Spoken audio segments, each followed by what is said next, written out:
الحمد لله ولي الصالحين وأشهد أن لا إله إلا الله وحده لا شريك له الإله الحق المبين وأشهد أن نبينا محمد عبده ورسوله اللهم صل وسلم وبارك عليه وعلى آله وأصحابه أجمعين. أما بعد، أيها الناس اتقوا الله عز وجل واتقوه وتمسكوا من الإسلام بالعروة الوثقى وحققوا تقواه تنالوا سعادة الكبرى وتجودوا فإن خير جاد التقوى واتقوني يا أولي الألباب. عباد الله، شهر شعبان شهر قد اقتس بفضائل جمة، فينبغي على المؤمن أن يكون مشاريا إليها ومبادر لاغتنامها. روى البخاري ومسلم عن أم المؤمنين عائشة رضي الله عنها وعن أبيها قالت: ما رأيت رسول الله صلى الله عليه وسلم استكمل صيام الشهر قط إلا رمضان، وما رأيته في الشهر أكثر منه صياما في شعبان. رواه مسلم. أنبياء لتنو على دبي بيشمو نيومان بكا كولا مسامين كابو ناكورو تالينو أنبياء سيريا باتو فنسيتي min ka bato tiɲɛni ala kelen pewu tɛ jɛɲɔgɔn tɛ ala la. Ale de ye bato fɛn tiɲɛlama ye min bangalen don. An bɛ seereya an ka nabi ɲuman Muhammadu, ala ka jɔn don, ala ka ciden don. Ala ka tanu b'a kan, ala ka tanu k'a kan, ani kisi ani hɛra ana ka dunkew ana ka seybow bɛɛ faralen ɲɔgɔn kan. N'o tɛmɛna ka bɔ yen, hadamadenw a ye sira la ɲɛ masa min n'a kɔrɔtalen don. A ka tugu ala ko ka ala bato. Silamɛya ka juru min tɛ tigɛ a ko min na, ala ɲɛ siranya a k'o kɛ hakika ye.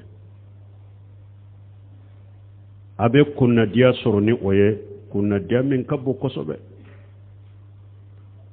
A ye sure fana ta, a k'a dɔn sure fanaw fɛ sɔn hɛrɛ ma, sure fana min ka ɲi ka tɛmɛ sure fana bɛɛ kan, o ye ala ɲɛ siranya ye. A ye siran ni ala ye hakilimaw. Ala ka jɔnw, an k'a dɔn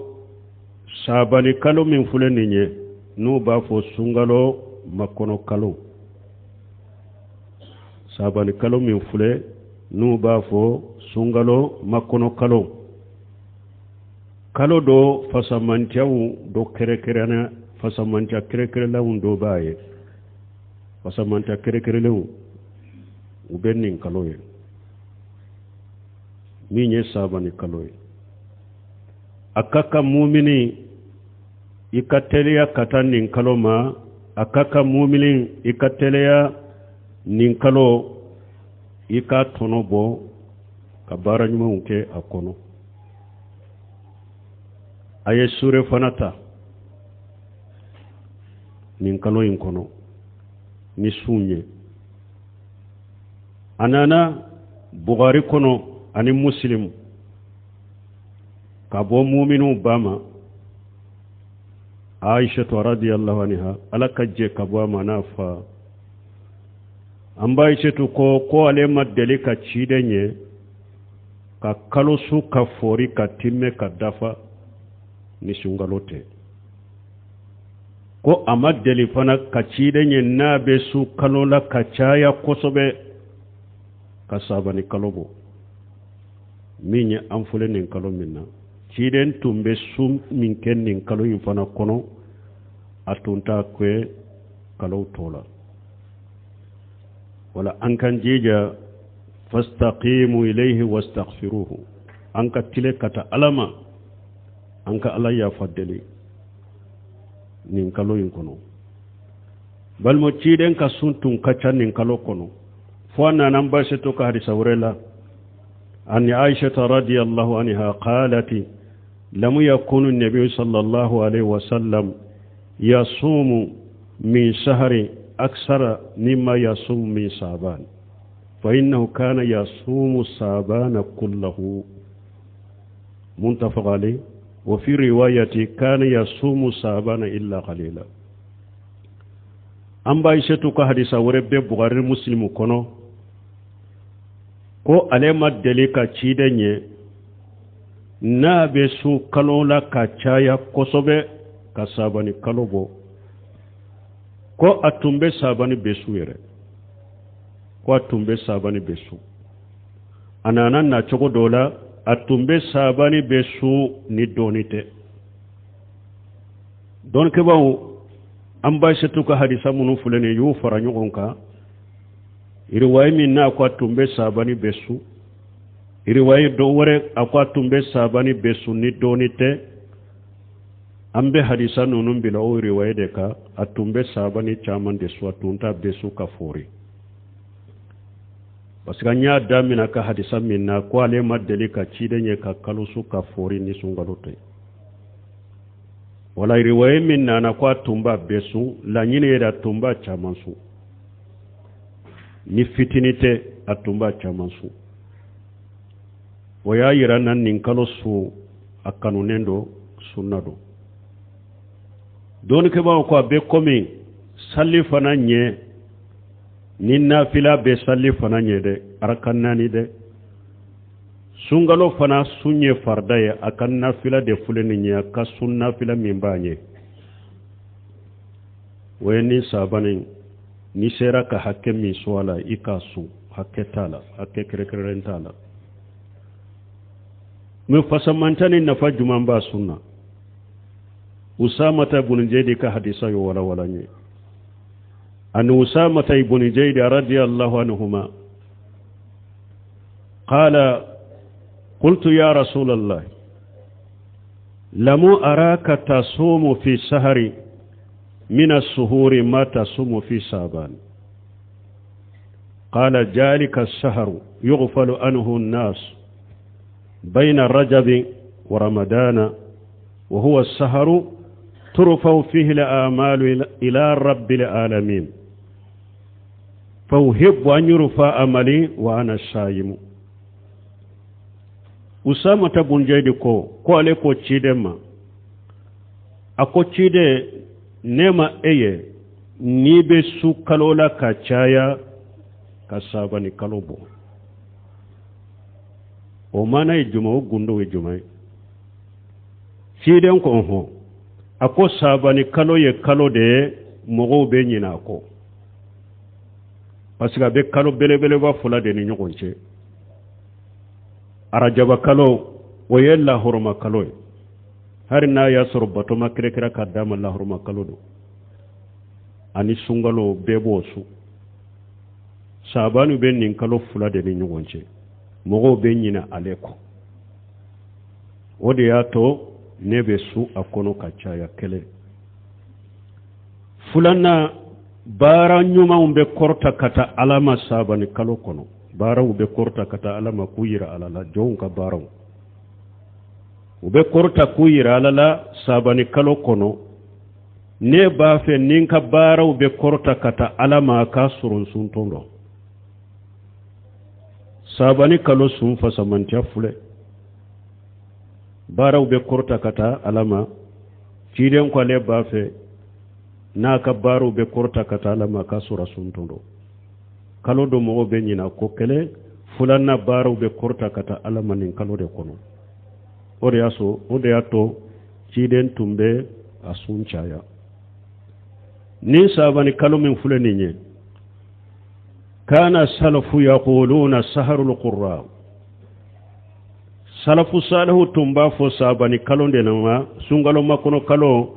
ko qur'ana kalambagaw ka kalo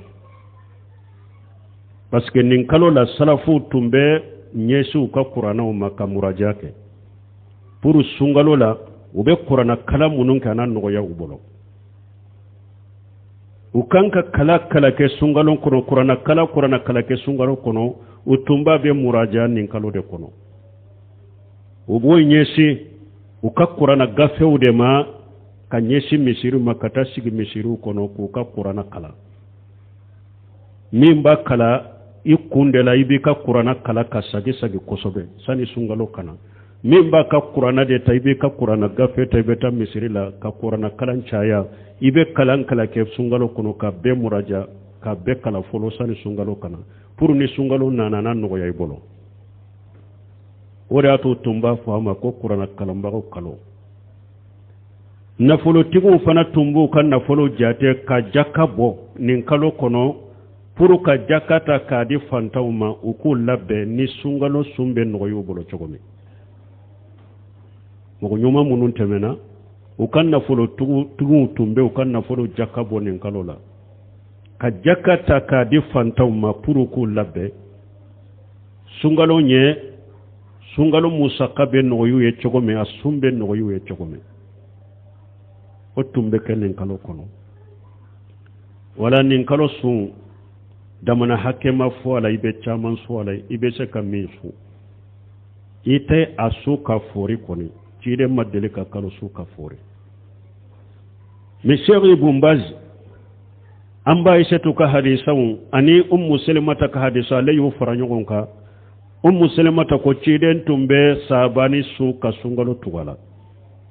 amba setu kwa tumbe sabani besu aka hadisa dola ba besu ni donite bombaje yu faranyogonka ko sabani chama yiba su kana fori ube sound dola sabani su ka fori sound dola kana su ka dafa ibn baje hadisa faranyogonka ni chogoda limbebe se ka ke sabani sunna ibe se ka besu sandola ire ka fori me kana atoka ke sangosa ka besu ibe se ka chaman su ni donite obebe se ka ke akono asun kanu nendo mustahabudo me hadisa do na bi hurata bola bi dauda banati ida anta safa sabanu fala tasumu ni sabane kera tilanche akana su tuguni ni hadisa domba ngana chamanya laf me Sheikh Albani hadisa inkenya kake hasanwe tumami bumbaji nyinin karala ako hadisa nye hasanu akakene kome ale bali make Sheikh Albani ya fo chogomi ako me ni hari hadisa inkenya yara la yini de mogomi sabani jora ema foyi su ala asele tilanche la wakati me eko bata o tilanche de la kasungalo segare balili be edeka sabani jora ma foisu fo asera tilanche ma asere tilanche mare ko be sunta wode la kasungalo segare balili be edeka mena ya soro minye sunta kofe ina nana foka teme tilanche ka abe daga ika sukata ikana foride abe daga hari tilanche kofe ka kontine ka sunna ni eye sunta kofe de abe daga hari ni tilanche shera ka kontine ika chamansu ibumbayu ko hari ni hadisai akakene me ani hadisa don nunumbe faranyogon kan ni jogodela ikana sum bilade ko sabane tilanche kofe be sunta ka sungalo segre kanode ke me ni eye chamande sukana fokateme tilanche ka kana sungalo la foitila donc ni sabani suni fana hadisa dona na ciden ko sallallahu alaihi wasallam la taqaddamu ramadana bi siyami yawmi wala yawmayn illa arajulu kana yasumu sawma falyasumuhu kiden ko kana sungalo nya ni tile keleye ube tile fula foni mugomi ani kala da na sumbenna eki ka sunke ni hadisa fana be nanni sungalo tora tile kele tile fula kana su fonna ya sorani kala da na sumdo benna misali la be tenen su ebe alga misala amsa su e kattenen sunde benna donkelen tora ni sungalo che kattenen sunde benna ola a ube don fula tora ni sungalo che kattenen su ube kalam sa sumbe nawdela abe daga e kasu basite eka a ube ye sunta depuis ko fede sabani ko fede kana fokatile fula to anni sungalo che e wotile kidele kelen suka fara odeka ini sunto mbora ko fede kana basite fanala ube mugo min kala daye ibe dondo su komi dawda sun chogo ka dondo mi ode benna anni tile kelen torani sungalo che ube anni tile fula torani sungalo che abe daga kasu mana nani kala da na sumbe na iboke nani kala da na summa beitake o hadisa fana yoye ammar ibn yasir fana aka hadisa nana anni ammar ibn yasir radiyallahu anhu qala قال الرسول صلى الله عليه وسلم من سام يوم السك فقد أساء أبا القاسم صلى الله عليه وسلم أرواه أبو داود كيدون كوني مغمين يشيكا دو نياسو إيا قاسم فاسوسو على كتانونا كسيباكا شيكا دو نجمعي ساباني مغاني كونتونا نوتي للا ساباني بيسابانا سو كالو بنيني ni kalo yoera sungalo do ni kabanugo donna ni kalo che amaye o sude togo ye ko shikasu parce que besika ke kalo jora kabanugo de yato amaye abesika ke kalo majoere ciden ko ni mugo yosu asuku yibolo fana purun kasu adolan kana mi sungalo kono ciden ko eye ciden sosonina nkasum purun kinyere kolosi kana misungalo kono yo shika don ko su purun kinyere kolosi akana sono nka misungalo kono kana ke o kama ni ya ke o kama kasimu fa chide ya soso me yo musak nani kattene sunde benna shika do ani e kattene sunde benna ube ani kala amsa sunde benna iya suni ode ube dauda sun chogo de bibola no de benna ya suni ode ba shiti fanaka me kana su de puru yere kolosi doron kana misungalo kono kana suno nganyade oye o hadisa fana imbalimo barakallahu li wa lakum fil qur'anil hakim wa nafani wa iyyakum bima fihi min al-dhikri al-hakim aqulu qawli hadha wastaghfirullaha li wa lakum wa lisa'iril muslimina min kulli dhanbi wastaghfiruhu innahu huwal ghafurur rahim.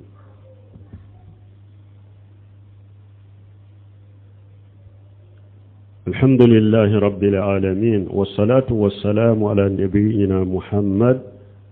وعلى آله وأصحابه وسلم تسليما كثيرا أما بعد أيها المسلمون فإننا في شهر شعبان سنتكلم حوله في 6 نقاط بل مسلمون أم بشعبان كالوكونو tomi woro ambe kuma ka tomi woro ube fonye woro ali awwal fole munye hali yatamayyadu sabanu bisiyam min duni shuhuri yala sabane kerekeryani ani kalo to bora nyogon koroni sunyewa amba fuhu sabani suni kanunen de sunna do ika chaman sola puro komi anya ka hadisa ko chogomi ni nye foloy sabani sun kanunen do asani tome fulana hari ya qustu yawma laylatun yawma nisfu sabani bisiyam yala sabani tilanche do uga kere kere yana damana suya ka damana fasamanta damalla sabani tilanche do mana mugo mema foi su sabani la sabani tilance do ko ebo doron su ko kere ya ko su de la tola o masabati ci dem bolo ni nye fulanay sabana hal yaqsu nisfu saban bil fadila yala sabani tilance do da mana fasamanta ba bolowa abo sabani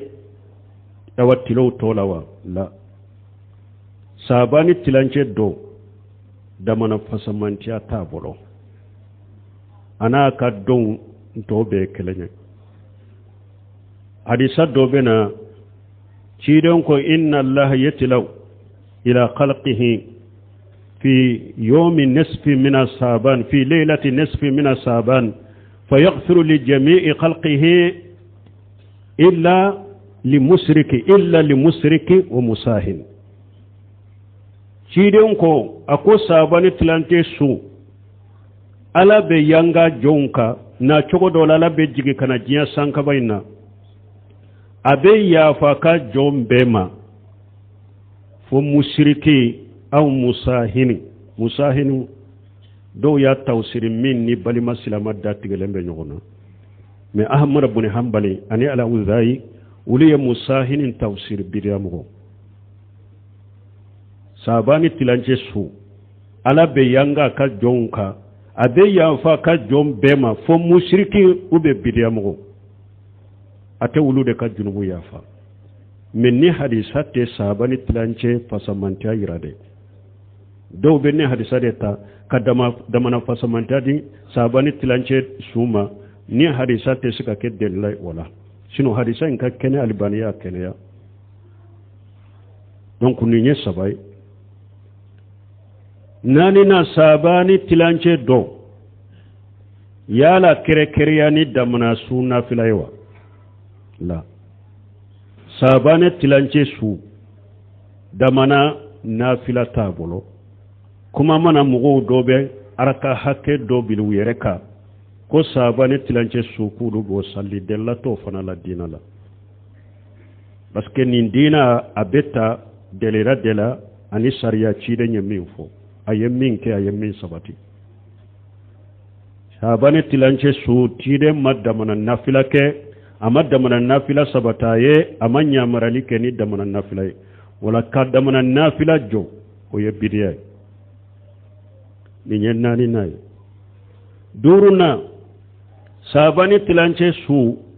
do ba jate mina ko ala be san kallatigu abo otila sabani tilance su de la o fana sahalente san kallatigu ulu be di malikew ma laylatul qadri su de la o be sungale do kono ala ko qur'ana ma inna anzalnahu fi laylatul qadri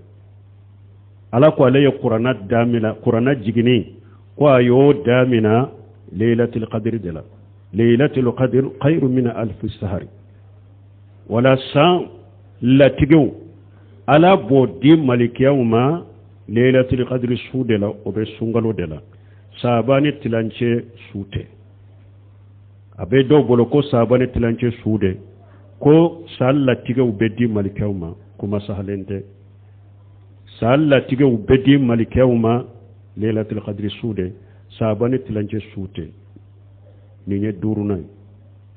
aworona abe do bolo sabani tilance do ube dumuni tobi ubafo asali ummi asali abdi kon ni nye fa sure fana ni nye ba sure fana sabani tilance do akere kerelem wo bolo ube dumuni tobi kadi fantawma ko ulu bange baga munu fatura ba munu fatura ko o sure fana o dumuni katila fantanu nyogonche o fana bidiya lesri to la dina la o fana bidiya wala nin ko woro sabani kono foloyi o toronde sunna ka sabani su ka suncha ya kono hakema fo ala me akoto munu ako duru to o be mugo munu bolo lesri te ulu la dina la ulu ya bidiya وشارعوا إلى مغفرة من ربكم وجنة أرضها السماوات والأرض وعدت للمتقين بل من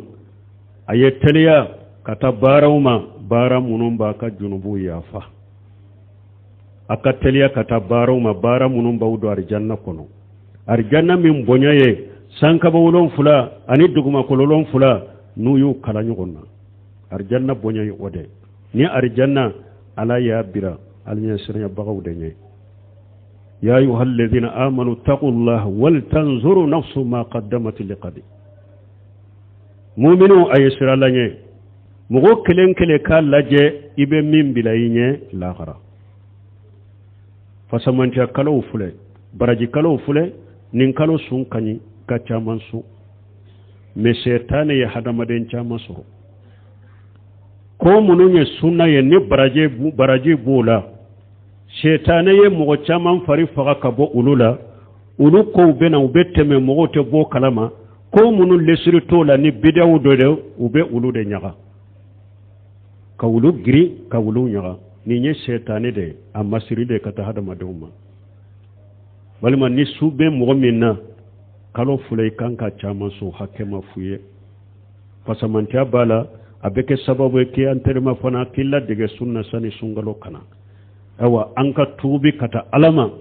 junubu munun be anni alace nin kalo la sani sungalo kana anka tubu kata alama kanyere seneya ka sungalo makono junubu munun be andam fe yoro ni nyogon chani hakkew anku sagi ka yafa ni nyogon fe kanyere seneya ka sungalo makono ambe ala dele ala ka sungalo yiranna ربنا آتنا في الدنيا حسنة وفي الآخرة حسنة وقنا عذاب النار ربنا لا تزغ قلوبنا بعد إذ هديتنا وهب لنا من لدنك رحمة إنك أنت الوهاب اللهم اجعل الإسلام والمسلمين وأذل الشرك والمشركين ودمر أعداءك أعداء الدين برحمتك يا أرحم الراحمين وآخر دعوانا الحمد لله رب العالمين